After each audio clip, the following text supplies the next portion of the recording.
Yo,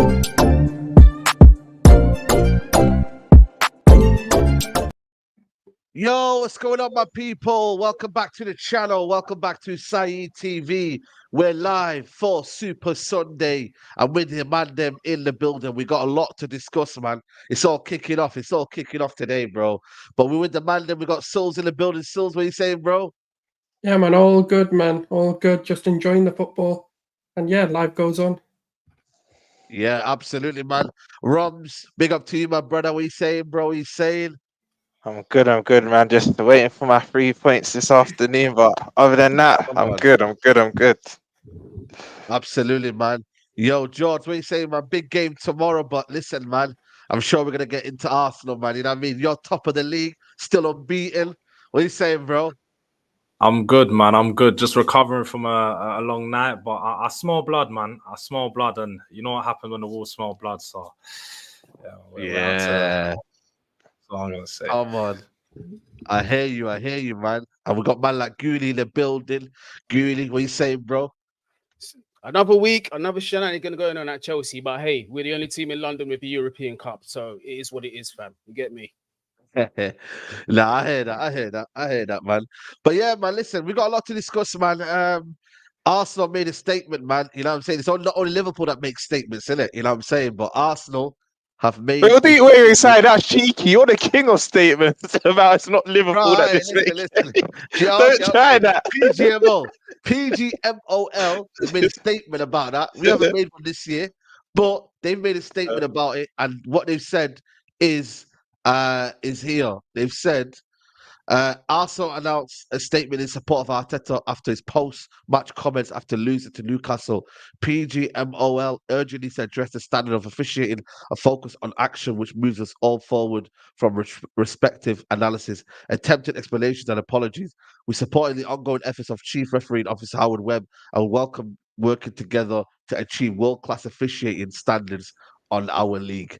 But this is where, for me, I want to know about the situation about Arteta and Arsenal, because Souls, he yesterday came out with a statement basically saying, if it comes up here, he says it's embarrassing, it's a disgrace. That's what it is, a disgrace.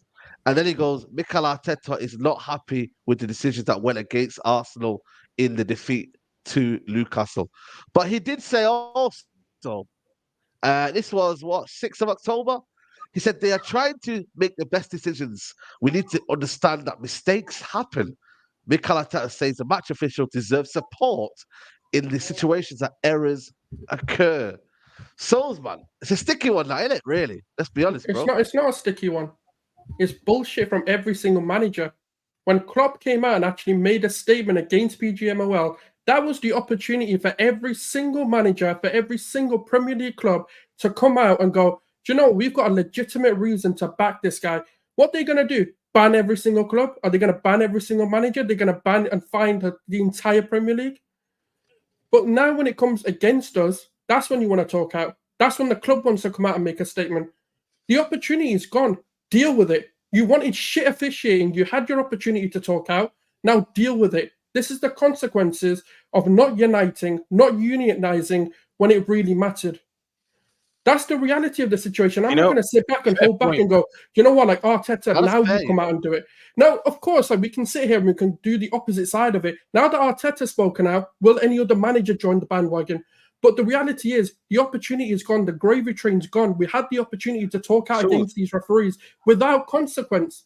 But they decided, nah, let's just stay silent. Can I just say, just very briefly, Roms, shout out to my man JT, and I ain't talking John Terry, but cry me a river, man. Cry me a river. Because this is the problem. Yet again. Look, Arsenal fans talking about referees against us. Like every team thinks the referees against us. 1 week it's Liverpool, 1 week it's Arsenal, then it's Liverpool, then it's Arsenal.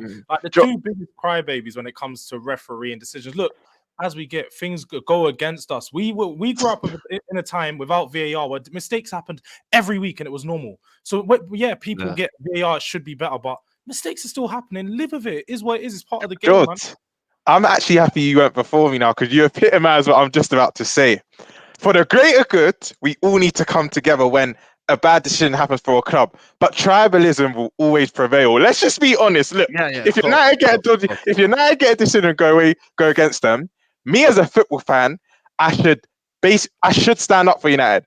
But the hate in me doesn't allow me to do that. Like Goonie and George, yeah. Goonie, if a decision goes against Spurs, which is unjust, you should be against it. But your natural hate for them will prevail. Same way as George. If a decision goes against absolutely. Chelsea, I'm shameless like that, brother. 100%. I'm shameless like that, bro. It happens, and that's why I think this problem. You know what it is? We can do that. Quickly. I'm talking about the managers here.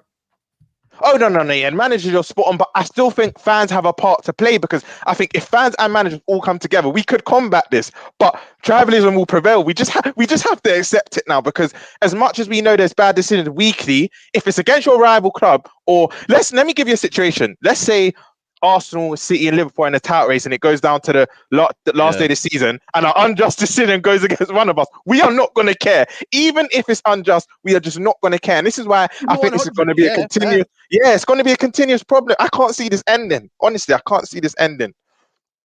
But what it stinks for me is Arteta. He should not have said what he said. You know what I mean? Like, and now he's feeling aggrieved. At that time, Souls is right. He should have united with Klopp and said, "Yeah, they need to do better." And that decision would have hurt my team. Not, we need to understand. And you know who's another one example of it? Is Vincent Kompany. Vincent Kompany said the same thing. He said, you know what? They're doing their best. Why are people complaining? And all of a sudden, I think it was 2 weeks ago against, was it Bournemouth or something? He lost the game. So you have to keep it 100. Make your stance and stick with it. You can't be a hypocrite. You can't. And he did it so. The biggest disgrace for me in this is Arteta himself and a portion of the Arsenal fan base. And let me explain to you why I think they're an absolute disgrace. Because if you keep talking about you can compete for a title, you're competing for all fronts, we're ready to go to the next level, why are you looking at refereeing decisions to get this over the line? This is the problem that I have. And I keep the same standards myself. I've managed that even the lowest level. And the one thing that I always used to say to my boys, don't look at the referee for any type of decisions. Rely on your own quality to go and get it done. For me, I saw a good 20-25 minutes plus for Arsenal to show their minerals and actually go there and take the game back. That does not stop champions from going out there to do what they do. So for me, that is absolutely disgraceful. I'm sorry. If you're title contenders, as you lot say you are, you should be going out of quality. Where I want to hear that from is the teams that are fighting for their lives in the Premier League. If they get them decisions and it's affecting them to go down, then 100%, because they ain't got the quality. Do you know what I mean? So they've got something to really be aggrieved about. But when you do have the quality, it's not an excuse. Sorry. There's a super chat here. German Chicken Wing says, where was Arteta when the Korean guy scored against City after not seeing a red? And none of the decisions were clear and obvious, so goal. You know what? Let's talk about the decisions, Souls. Which one do you think you should feel aggrieved by? Because you got the ball that was basically over the line or contentious over the line. You got a push on was it Gabriel? And then you've got the red card from Havertz. You've got also the decision on Bruno Gomes as well. Should he have been given a red card as well? Which one are you looking at and thinking, you know, we should have got a decision there? I know we'll talk about the performance first of all later on, but where do you want to talk about in terms of decision making? Shall I be honest with you? I'm actually not even against the referees in this game. I don't think it was blatantly like.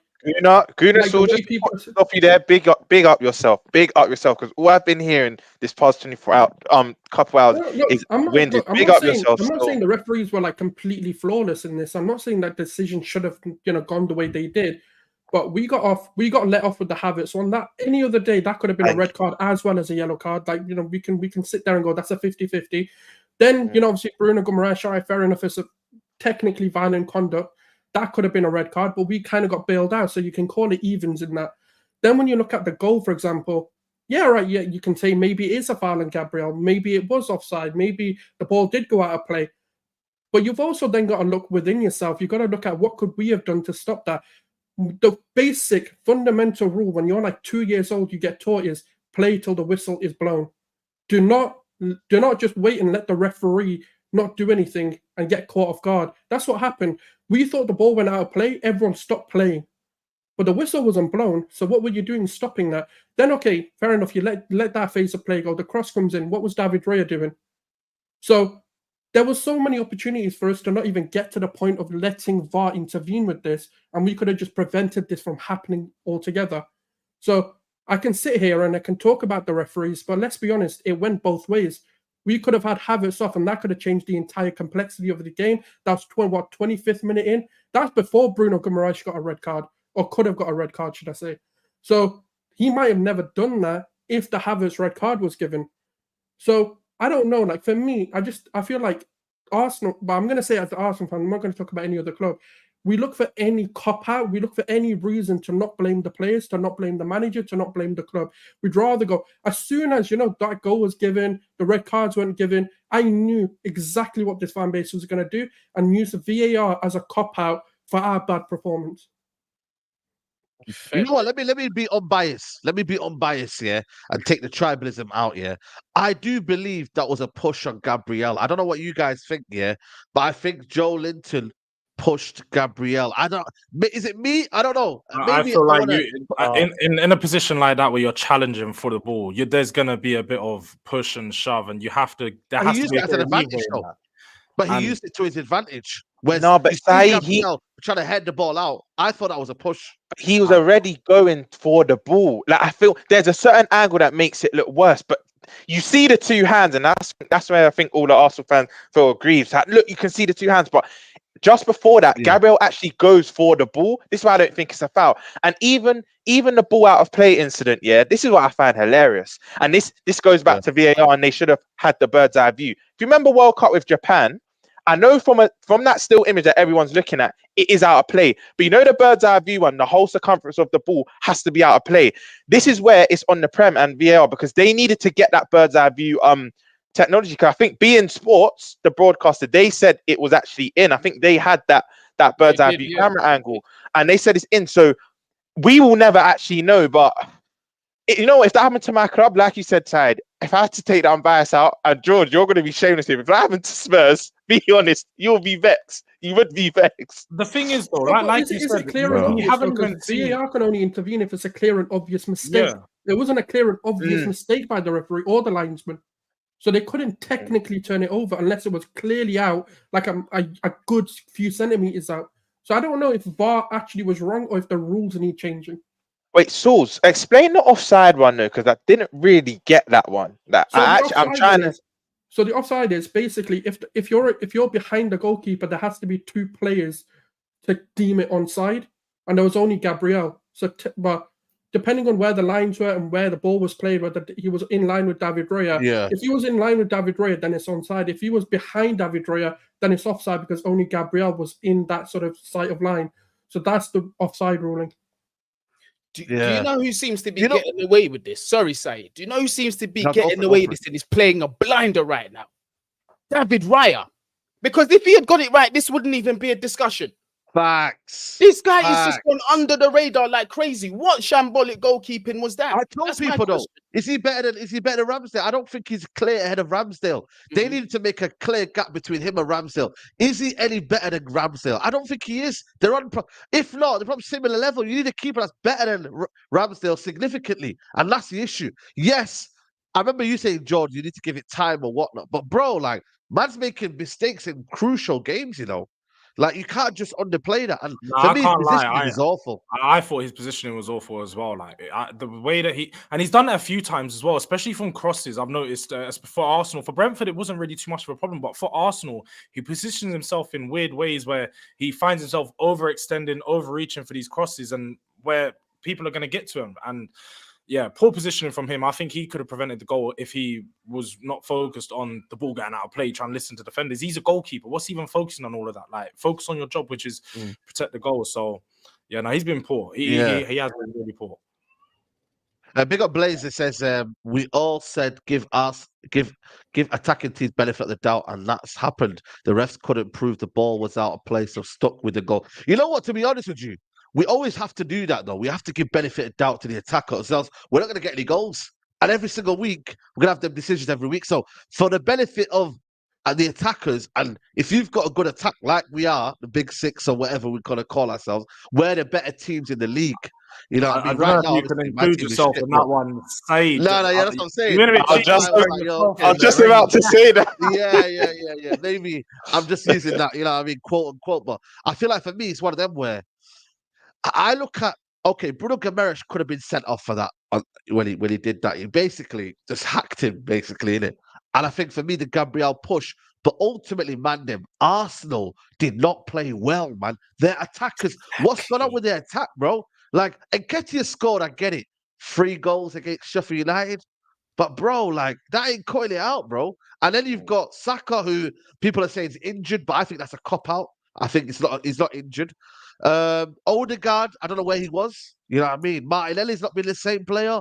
Like, what has gone on with your attack and what's gone on? Because for me, it's Rice and Saliba. That's the only 2 players I look at Arsenal team right now. Rice and Saliba. That's all it is for me in the Arsenal team.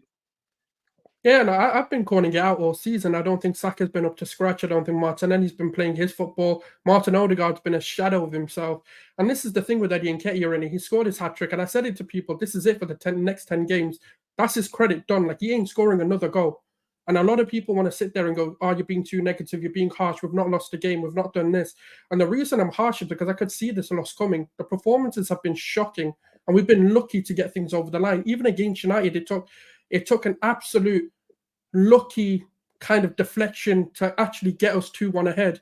And that kind of papered over again another, for me, a lackluster performance. Spurs came to our ground and absolutely bullied us and played us off the park. And we got lucky to get 2-2 there.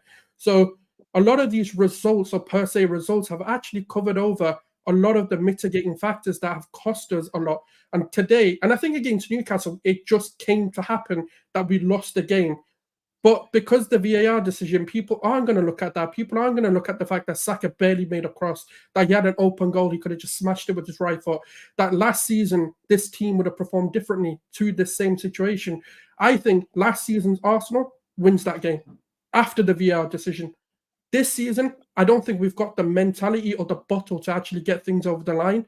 And yes, we've shown it in spells of the season. But consistently, if we're going to be getting bailed out with last-minute goals this early in the season, that's not good enough. You know, where were the chances? Eddie Nketiah's biggest strength is you whip the ball into him. Where were the crosses? Yeah. Where were, like, the balls being played? Where was the creativity? Where was, okay, this isn't working, let's try this. The manager decided 75th minute in, he's going to make his first substitution. And that's the problem I have with it. It's like you're seeing Ed Nketiah is not working. You're seeing Martinelli isn't working. You're seeing Saka isn't working. What's your excuse? If this is your first season and you're rebuilding the squad, I get it. You don't trust the players on your bench. But these players on the bench, Fabio Vieira, ESR, Trossard, these are players you bought in. You've trusted, given contracts to, given like numbers to, and you've decided now just hold the bench until let's just see if you can bail me out in the last 10 minutes. You can see it for a full half, it hasn't worked. And that's the problem we had yesterday from the management side. But I also don't think these players are taking on the responsibility that they did last season. They've got their big contracts, they've got their accolades, they've gotten their praise, and now they want to sit back on it. The credit's gone for me. I've always said it, I don't give credit to players. You perform as good as your last game. And for me, Saka, you've got to step up. You can't be called star boy in the face of the franchise and all of this. If you're going to be dropping stinkers, you've got to step up. You are the person we rely on to get us out of these situations. And I'll be honest with you, out of all the attacking players and midfielders, do you know who I think played the best was Declan Rice and Kai Havertz? A lot of people can disagree with that, but I thought Kai Havertz was trying to win that game more than any other player. So we're going to scapegoat Havertz because of the yellow card situation, but we're going to sit there and, not look at these other players because, VAR robbed us. Our fan base can't have an honest conversation. We get drawn into the hype, we get drawn into goals, we get drawn into narratives that suit us, but we don't have to call them out. We've been saying Eddie Nketiah is not good enough. Arteta had, in my opinion, a 20 to 25 goal striker in Florian Balogun. He could have nurtured him into becoming a lot more clinical and a lot more rounded than Nketiah. Nketiah's had 3 seasons to prove himself, and yet we've still got doubts about him. Why not give Balogun an opportunity and keep Eddie Nketiah as your third choice? That would have been better for me. There would have been competition. Gabriel Jesus' injury wouldn't have caused so much of an issue where you're still looking at another player to play that position. So for me, there's a lot of mistakes that have happened, But all I'm going to say is I'm hoping Arteta doesn't blame the refereeing decision and looks at those performances all season and goes, something has to change. I need to look at what I've got and how I can change this, and that's what I'm hoping for. Do you know what? I'm Maybe actually says happy. here. No, just quickly, Sad. I'm happy you brought up. Can we just speak about Arsenal just not being good? Because yeah, whether you think the goal should not stood this, that, and the other, but you had 22 minutes left to still get a result. You still had 22 minutes left to get something. So Arsenal fans can cry this, that, and the other, but you had time to turn it around and you didn't. And word to what Goonie was saying, what Goonie alluded to earlier, if you want to be champions, these are the grounds you got to go to. And I would say you have to win, but even if you don't win, don't lose. If you don't win, don't lose. You can't come away with no points. And this is where I think when it's all said and done, I don't even see Arsenal taking City to the wire. If anything, it will be us or City will win it by a canter. I just don't think Arsenal have the credentials to go all the way. And I know this is early to say, but I just don't think they do, man. I don't. Yeah. Zamiasi says here, disgraceful VAR. We were missing our attack playing away. We controlled most of the game. United couldn't beat Newcastle City team at home. Listen, man, we don't care, bro. It's done. You, man, got beat yesterday, Zayn. Face the facts. Your star boy. Where's your star boy now? The one that you call world class and the best in the world. Better than Mbappe, he said one time. Crazy. But George, you know, when you look at Arsenal now, yeah, you know what I mean? Do you think there's something that's changed? Or do you still think that it's Arteta's tactics and my man's playing Jorginho in the middle and you know what I mean? Like, is it him? Is it what is it? Do you reckon? I don't blame Arteta necessarily. To me, I just look at the players. Last season, I look at a lot of bunch of young players that were outperforming. I said this for a long while last season. I said they were outperforming their usual selves and they wasn't going to be able to maintain this level. I think last season they all had great seasons. Saka, Odegaard, Martinelli all had their best 3 seasons. How often does it happen in an attack that your 3 attackers all have their best season in the Premier League? Doesn't happen very often, let's be honest. So now this season they're starting to set in. You're starting to see the real players. Then they're not going to be there all the time. They're not going to be able to show up all the time. And Arsenal now having to dip into their squad. And they're starting to realize their squad isn't as deep as many thought at the start of the season. It isn't as good as many thought. It's not bad. Arsenal haven't got a bad squad, and it's better than most of the Premier League. But when you do look at that bench, I mean, yesterday I saw they had 2 goalkeepers on the bench. Was it like they didn't really have much forward? I feel like Gabriel Jesus, when you guys brought him in, he was a known not goal scorer. So now when Arsenal fans complain and they hear about they want a striker that scores goals, I blame it on them because Arsenal fans supported when they signed Nketiah again. They re-signed him on the 100k a week 4-year deal. They supported that, and then as you said, Said, when he scored the hat-trick last week, Nketiah's doing it. He scored the banger. He scored the banger, and people are like, oh, Nketiah. And I'm like, bro, the Sheffield United, that's his level, championship, his level. Like, he's going to bag against them. And Europa League, like, he does good in those, but every time he comes up against a big team, a good team, he's like nowhere to be seen. He's just a complete shadow of the game. He's so poor, honestly, such a bad player. Martinelli, I don't blame him. To be fair, I think he's been decent at times this season. I think Martinelli probably out of all 3 of them, he's probably got something to say. Like, he's proven himself that even at times going through difficulty, he can beat players. He does his thing, man. Like he's gonna go one-on-one with the left back and the right back regardless, and try and make some plays for Arsenal. But apart from that, I think Saka, I think he's carrying an injury. I do think Saka's one of the most overused players for Arsenal over the past 2 years. Europa League, Premier League, Europa League, Premier League, and then he's going international break now, and he's playing every international game. He's young, man. Like we can see, it's gonna kill his body. Like Arsenal need to start giving breaks. And I always said, once Arsenal face this is their first team in a long while that's faced Champions League football. When you have to play your first 11 2 times a week, literally you can only make 1 or 2 changes and expect to win every game. The team's going to struggle. They're going to struggle to keep form. They're going to struggle to stay playing at that top level. And that's where we're seeing the dips right now. So I'm not surprised of the way Arsenal are. I expected them to lose against Newcastle at home. Like, I think Newcastle will probably have the best home performances out of most teams in the Premier League. Apart from the Etihad and then Anfield, I'd probably say those probably 3 of the strongest home ground teams. But it just feels good, you know. We're the only unbeaten team now. I can keep saying that one, the only unbeaten team in the Premier League. Only unbeaten team. I'm going to be reloading that one again on Tuesday, but we'll talk about that game when we get to it. Hey, listen, man. Like I said, I think obviously, I don't think it's time to get overreaction with Arsenal, but it is time to kind of almost say, yo, listen, now we need to fix up now. Like second season, certain man have found us out now. Certain man have maybe getting on to doubling up on Saka now. You know what I mean? And Ketia, he's not going to score. So they can try it, man. But Gooley, man, is there anything that you think Arsenal fans should be concerned about? Or you know, what are you saying? I think for a lot of this season, Arsenal have actually done well to get the points that they have, because I felt that they rode their luck on quite a few games, to tell you the truth. They don't look the same as they did last season. And if I'm being honest, I think Liverpool are going to be the ones that are going to be finishing second. I still think Manchester City are going to win the league. You know, it's a bit of a reality check, to tell you the truth. But what can save their season is this January. I'll be honest with you. If they get it right this January and they sign a striker, not just the striker, they also need to sign some more midfielders, because to be going forward with Jorginho and Kai Havertz in the midfield is not going to help. Take it from a fan that knows, a Chelsea fan that knows, that's experienced those two players. They ain't going to lead you to no kind of glory.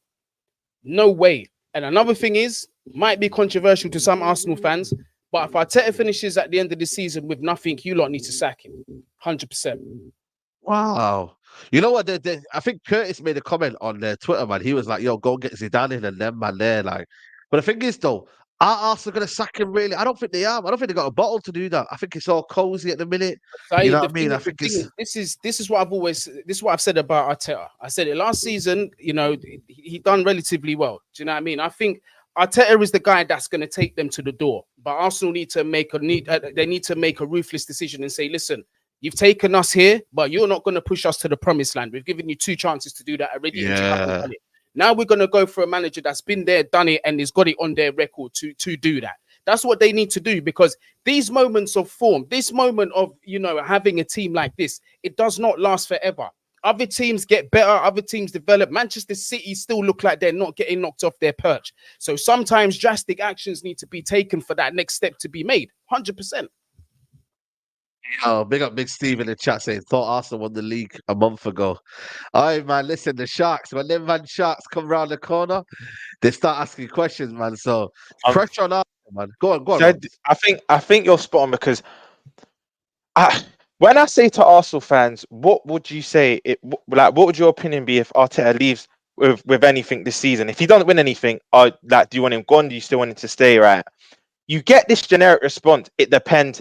It has context. If we get to a semi-final of a Champions League, we go down to the wire with Man City, there's always that context. I know that. No, it's black and white. Like, if he doesn't win, because for me, a Carabao, they're not even in the Carabao, but the FA Cup, that's their bread and butter. That's the norm for them. For me, they have to win one of the big 2, because, like Goonie said, Arteta, I think it's north of 600 million now. He's been here for 4 years. Yes, he's built up the team, and I'm going to credit him for that. But now you have to get over the line, man. You have to win one of the big 2. I hear that, but then this is my response to you, Lewis. Then what if you don't win none of the big 2, and then you go through the same thing next season and you still don't? How much time are you going to give it? Like, when is the cutting point? I need to put this comment back up on the screen, because if you want to talk about standards and be winners, this is not it.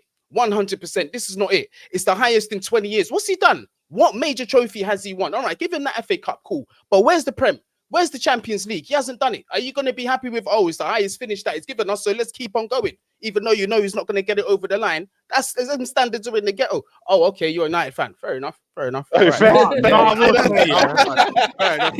say that. You made me do all that, Lewis, bro.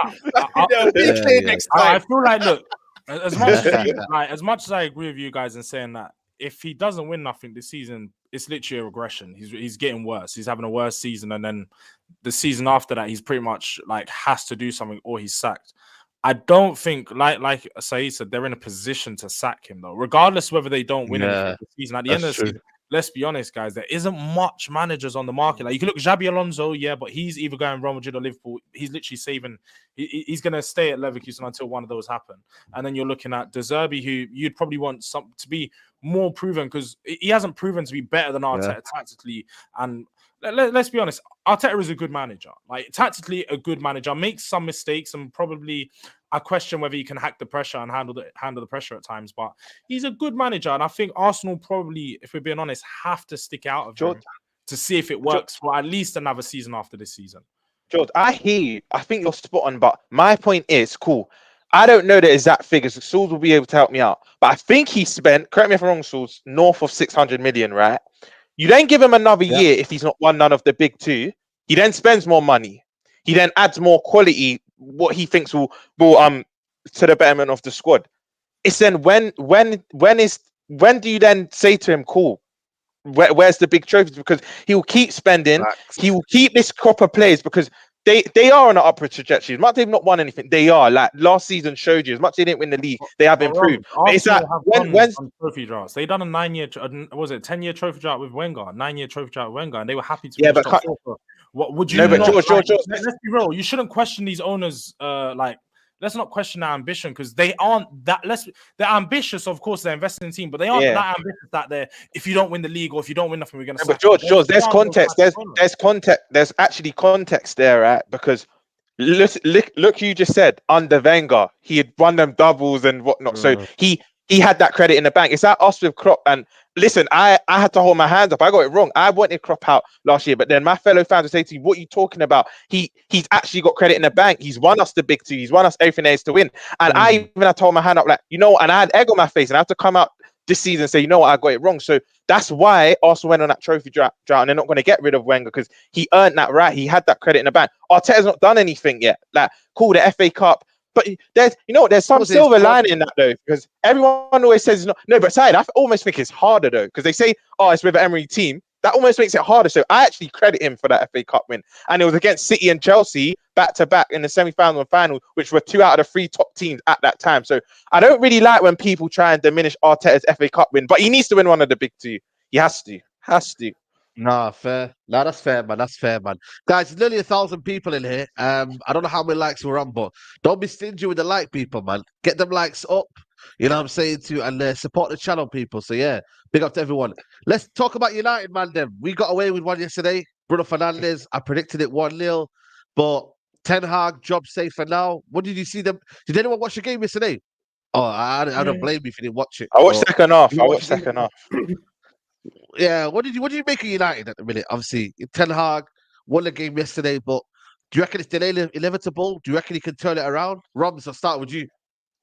You know, like I said, I watched the second half, and for me, for what I saw, apparently the first half was boring. The second half, I thought, I'm not going to say entertainment, was like a basketball match. There was no real control for either side. It was end to end. If Fulham are missing Mitrovic, man. They're missing that bags, man. Because Vinicius ain't it. That Maniz guy, he's not it. Harry Wilson and Iwobi are trying a thing, but again, they're not strikers. You know what I mean? And United, cool. As much as I don't rate Fernandes like that, he does have that moment of quality. You don't come into United and have all them goal contributions in your first 2 years if you don't have a bit of quality about you. I'm not his biggest fan, but that's what got United the result.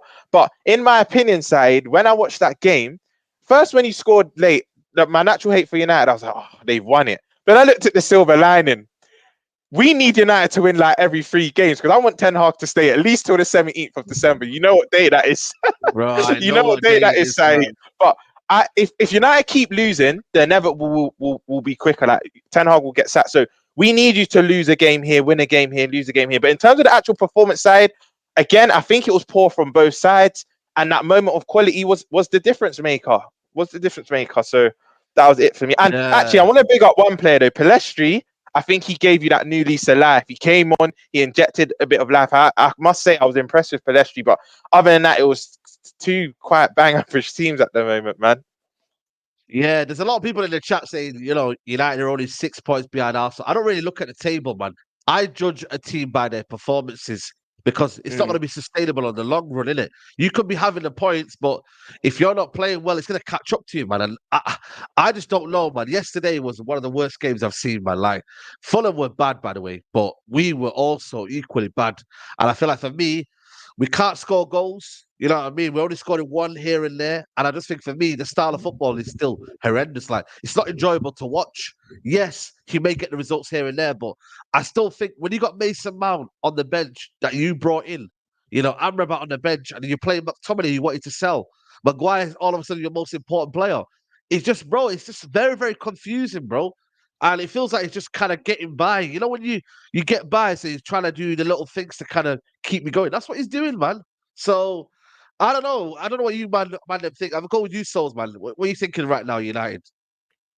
You guys are in a weird situation, right? Because I do think I've always said it. United need to give a manager time. Forget about what happens in the moment. Forget the journey that you have to take. Even if you guys are going through the absolute crappers like you are right now, I think you have to go through it, because if you don't keep a consistent manager, try and find your DNA again, try and get a manager in to implement a philosophy that you can move forward with, you're going to keep going through these same cycles. You know, who are you going to employ next? Are you going to go back to a Jose Mourinho type manager, or are you going to stick to an attacking phase of managers? And that's the problem that you've got. You're going through these cycles of random managers. It's not even like, okay, we went with, let's say, Luis Enrique, then we brought in this manager, then we brought in Eric Ten Hag. You know, it's not like that. You've not had a consistent philosophy since, I'd say, Fergie's come in. And then on top of that, you're investing too big on the manager's players too early. Like giving Anthony like for 100 million in his first season, bringing in. I feel like sometimes you need a director of football who's going to say, okay, these are the types of managers we're going to employ for the next like whatever years. This is the philosophy, and these are the types of players that are going to fit it. Not the manager wants this £100 million player. You get that luxury in your third season when you've proven something, when you've shown something. You know, Arteta didn't get that luxury until his third or fourth season when he signed Declan Rice. And I feel like United need to employ that, where what Chelsea are doing, even though it looks scattergun, even though it looks like there's no plan in place, and even though it may look like it's not Poch signings, at least when Poch does fail, or if he fails, there's a success plan there that they can look at it and go, okay, these players will work with this type of philosophy. What manager's out there? Let's go get him. The problem that you've got, you're kind of stuck again because you've got a Maguire who you paid 80 million for. You've got Anthony who's failed, who's another 80 million pound signing. You're not going to be able to just get rid of them. You've got Rashford on 350k. You've got to hope that the manager who comes in wants these players on these big contracts that you can't shift away. And the problem that you also have is right now you've built a team that's perfectly suited to a Sancho coming in. And Sancho, and obviously the fallout. And this is why I say sometimes you've got to keep things in-house, stop making everything public, because I feel like if that Sancho situation was privately dealt with, it would have actually come to benefit you guys. And now you've got Rashford going into nightclubs after a loss. Now you've got to deal with that. Now you've got to make a stance the same way you did against Sancho. You said about, like, the manager came out and said, McTominay, he's on the chopping board, you're going to end up selling him or whatever. And the club are looking to, potentially sell this guy. And now he's become one of your most important players. And this is why I think sometimes like saying too much too early is a detriment to the squad when you can't overhaul it within a single window. Sometimes you've got to hold back your opinions on a player. Sometimes you just got to nurture them. And I don't know where it is. Because for me, someone in that hierarchy needs to come out and go, we listen to the manager. If Ten Hag says Sancho ain't playing, Sancho ain't playing. If he says Rashford ain't playing, Rashford ain't playing. The manager says final. And the problem is United players have had the mentality of we're going to outlast the manager. But the mentality needs to shift that the players can never outlast that manager. Whoever it is, even if you're thinking of getting rid of them in the next season, you still give him the authority to make those decisions. And I feel like that's the problem you guys have got is I don't think you're convinced by any of your managerial choices, and that's what's costing you. But even, the signings, that we brought in, I mean, George, like, you got Anthony now, man. I mean, probably the worst signing I've ever seen. Mason Mount, you don't rate him. All of a sudden, Amrabat is struggling. Like, even the signings he's brought in, man, it's not even really hitting like that, bro. Like, that's where the biggest issue is.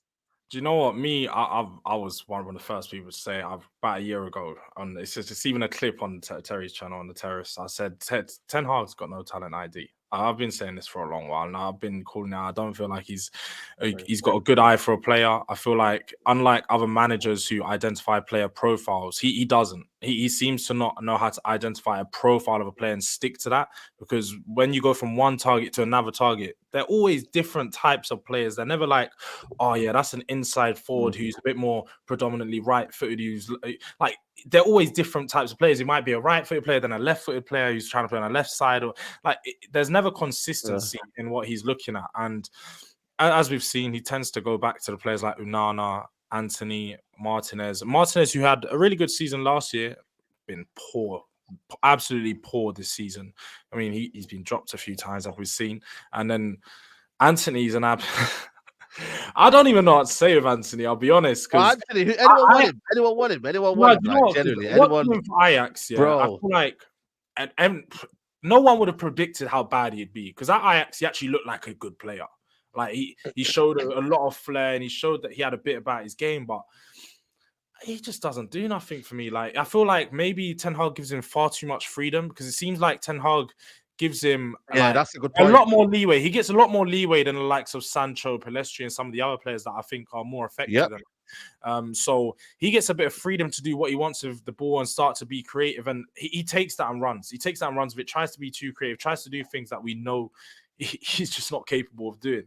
And I feel like United he's probably going to be one of those players similar to Sancho, just going to be sat in your squad maybe next 2 or 3 seasons. You won't be able to get rid of them, because the price you paid, you're going to be wanting at least make a loss, like we did with Lukaku, like we did with so many players that come to the football club. We have to make a loss, man, because this Anthony brother, man, I don't know what this guy is, bro. Man can't beat him, man. He can't cross, he can't shoot. Like, bro, like, I don't know what this guy is, man. I'll be real with you. I don't know if you might have had that player before in your squad where he can't shoot, he can't cross, he can't dribble, but he can't do anything. Like, he's basically a false player.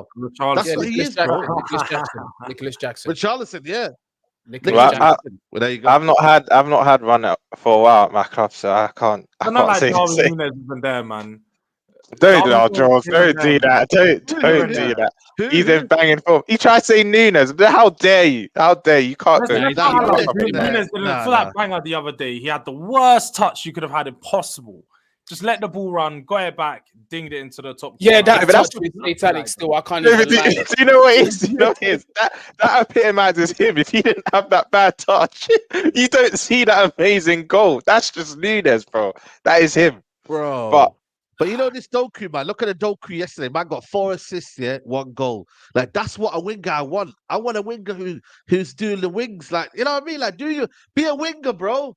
Like, Doku, that's like your old-fashioned type. That's your old-fashioned type of winger. Like, will stand you up. You know that saying, chalk on your boots. Like, bring them out as wide as possible and just go 1v1. I remember even Mourinho's team. You remember you had it, Goonie, with Duff and Robin. Literally just keep going at their man. Yeah.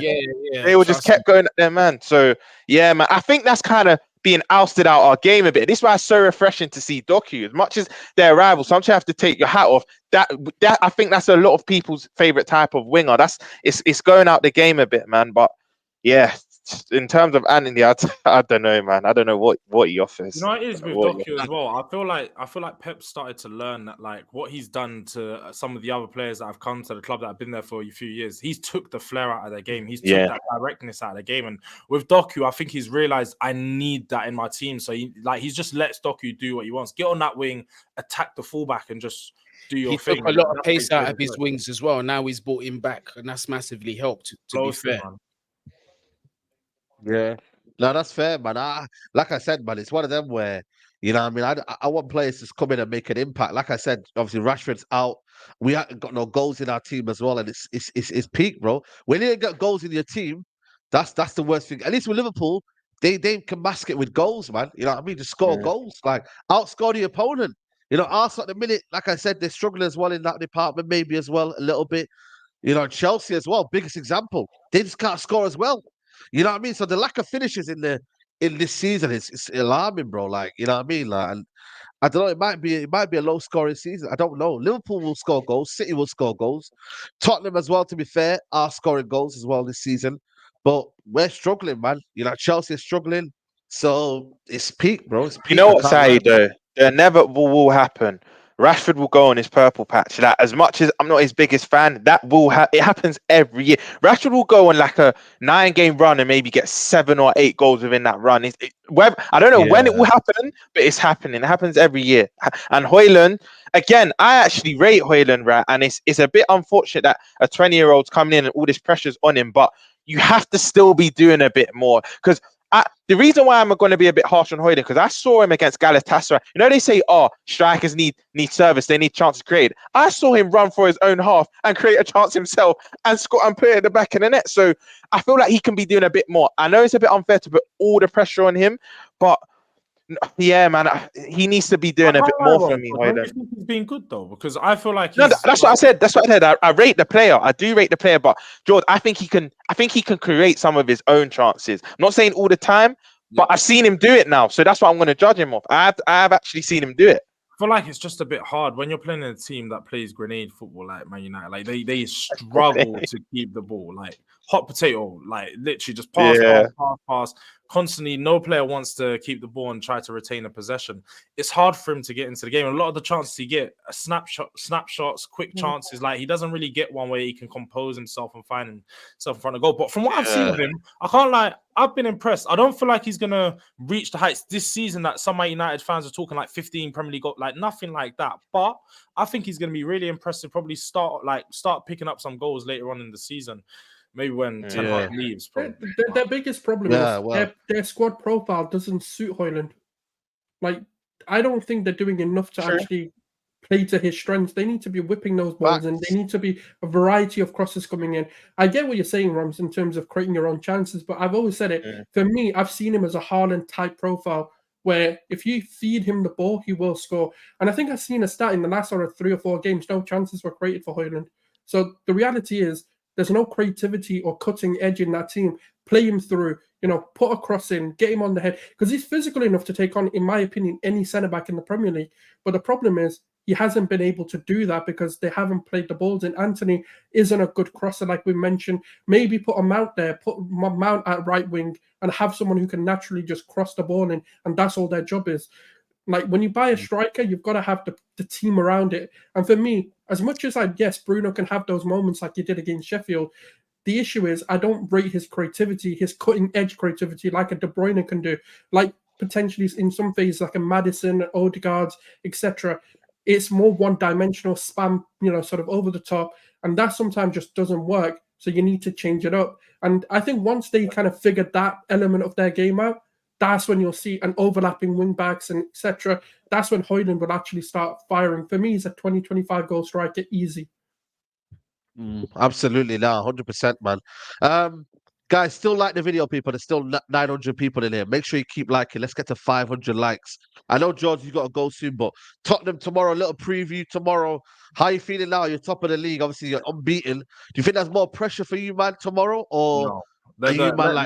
We have to be honest here, man. The pressure's on Pochettino tomorrow, and this is why I feel like a lot of people don't realize. Okay. I know a lot of people thinking, top of the table, unbeaten, last game of the weekend. Can you guys pick up the points? Yeah, there's some pressure on us, but if we look at the game as a whole, this is the return to Tottenham Stadium, the return to home. Let's be real, for Pochettino, which a lot of people will find his first game back against us. I know better than anyone else that Pochettino crumbles under pressure. Like this is a big game for him, and with a team that, let's be honest, hasn't shown their trust and faith in him, haven't really performed for him, off the back of a loss last weekend against Brentford, where I think Brentford outclassed them. To be honest, I don't know if I can see them coming to our gaff and turning up. I honestly am quite confident in getting a result. Go on, Robs. I think the pressure is, how, obviously, I know you said you understand, you are unbeaten, top of the league, whatnot, but I think the pressure is quite split in this game because, yes, Pochettino going back to his former club, yes, Chelsea coming off the back of a 2-0 home defeat to their in a derby, but the only reason why I'm going to say there's pressure on you as well, because I'm quite confident in my club in a few hours, right? Come 7 o'clock this evening, Spurs will be third, even if it's temporarily. In my opinion, you will be third.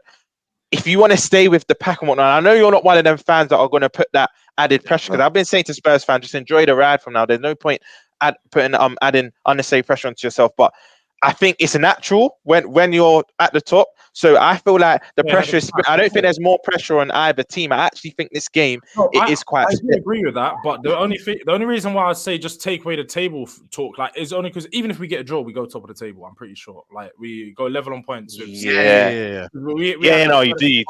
So I don't want to go for a draw at all though. Let's get something. Actually, no. Unless you win. If you could, no, you wouldn't because of goal difference. Yeah, but so you'll be drained. Yeah, that's So, But either way, we're going to be in a good position. But I'm demanding a win from my team tomorrow. I'm demanding a win because it's Chelsea. It's home. We beat them at home last season. A lot of people were talking about how we have Chelsea's one of our bogey teams. It has been for a long time, but this is a bad Chelsea team, and I'm not letting them come to our ground, take points away from us. Bentancur's back. We saw he was on the pitch for a few minutes last week, so he'll be fully back this week. Maybe if he doesn't get a start, he'll at least have a good 30-40 minutes on. I think we're going to have our full team ready. A lot of players rested, a long week off because we played. We had 4 days between the last 2 games that we played. So we had 8, 9, I think 10 days off this time. So it's been a nice long break, and I'm honestly, this is I feel so calm going into this game. Usually it's a bit of nerves, but the way that we performed in the big games this season, and I can't take nothing away from Chelsea. Chelsea's best performances have probably been in the bigger games away against from our teams. Yeah, and they've sort of controlled and composed themselves. But our best performances have also been some of our best performances have been in the big games where we showed resilience, we beat the bigger sides, and we walk away with a point. So I expect us to continue that way against Chelsea. Yeah, no, big up, man. Big up, George, man, for coming on, bro. Appreciate you coming on, man. For real, man. Big up. You guys. Come on, man. Big up to you, man. You know, what about you, Thingy? I don't know, Goody, bro. Your manager's been a bit mad this, the comments. I don't know if you see the comments. Pochettino. Yeah, let me put them up because they've been a bit emotional. And obviously, Chelsea fans have been like, yo, what's going on with my man? He said, I'm going to accept what fans show. I didn't decide to leave. I was sacked, but it's not a criticism of the club. That is the difference. We didn't decide to leave. Maybe we could be still there. Spurs, meaning Spurs. And then he says here, Poch has refused to provide assurances he will keep his emotions in check on Monday, even if there's little room for sentiment. He previously confessed his time at Spurs. He was nicknamed La Lora Ranana, which translates to the crier by his mother. Yeah, Lorania, which was nicknamed the crier by his mother due to his sensitivity. But yo, look, what are you saying, man? Hopefully he's not doing an inside job, man.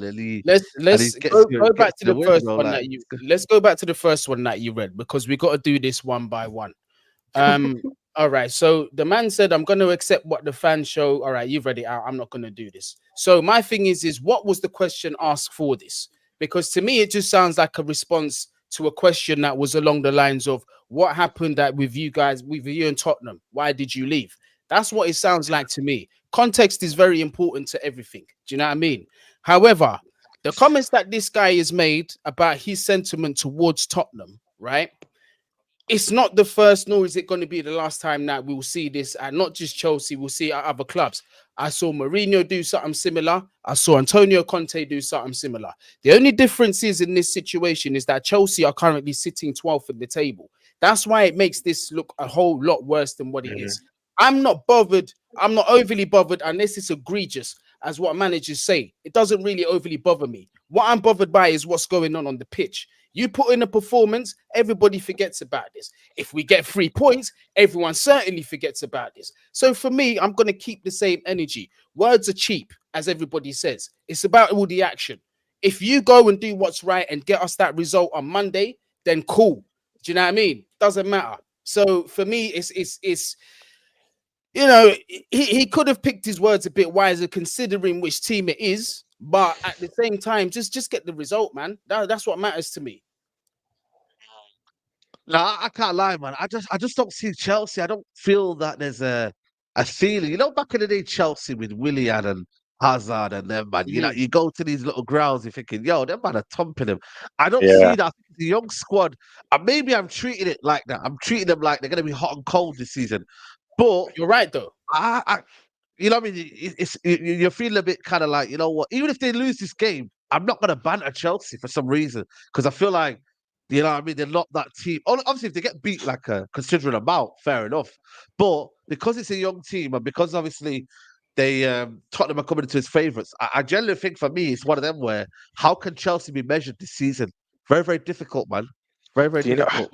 Do you know what? I've thought this for all week since about Monday. I think when this game finishes, it's gonna be one of them ones that how did Spurs not even get a point? I think this is going to be a smash and grab from Chelsea. I've had this feeling for about. I think Spurs will be all over them. They'll dominate them in most metrics, but I can just see a set piece, maybe a Disasi header, a Thiago Silva header, and then Chelsea literally just shutting up shop because I think Goonie alluded to it. Chelsea have been better in the bigger games. Drew against Arsenal, some would argue they should have won. Drew against us, and I'm going to be honest, I think they should have nicked it in the end. Against the better teams. Sanchez assisted them, bruv. They had 12 Exactly. minutes. You know what I mean? Yeah, this is what I'm saying. Exactly. But Chelsea in the bigger games, they are just more resolute for some reason, and they actually give it a go. And like Goonie said, I think context is key. They've just come off the back of an embarrassing defeat. Let's have it right. A clean sheet against your West London in a West London derby. That's embarrassing for them. And this is a game where even some Chelsea fans I spoke to were quite confident off the back of that Arsenal draw. So Chelsea should have that rocket up. I was going to say something else, but you know what I mean. Should have their rocket up there. And I do feel they will get a smash and go. I can see Chelsea win this 1-0. I genuinely can. I can explain why, although it was unacceptable for us to lose against Brentford, 100%. But there's this saying in UFC and boxing: styles win fights. Fights, Look at how Brentford played against us. They were happy for us to have possession. They were happy for us to play in front of their defense. Right? When you low block against Chelsea, those things happen. And also on top of that, our finishing isn't great. Now, when you look at a team like Tottenham, who like to play on the front foot, who will play with a high line, and let's face it, for the majority of the game, they are going to camp out in our half. They are going to put pressure on us. What we do have is several tools if the manager gets the selection correct.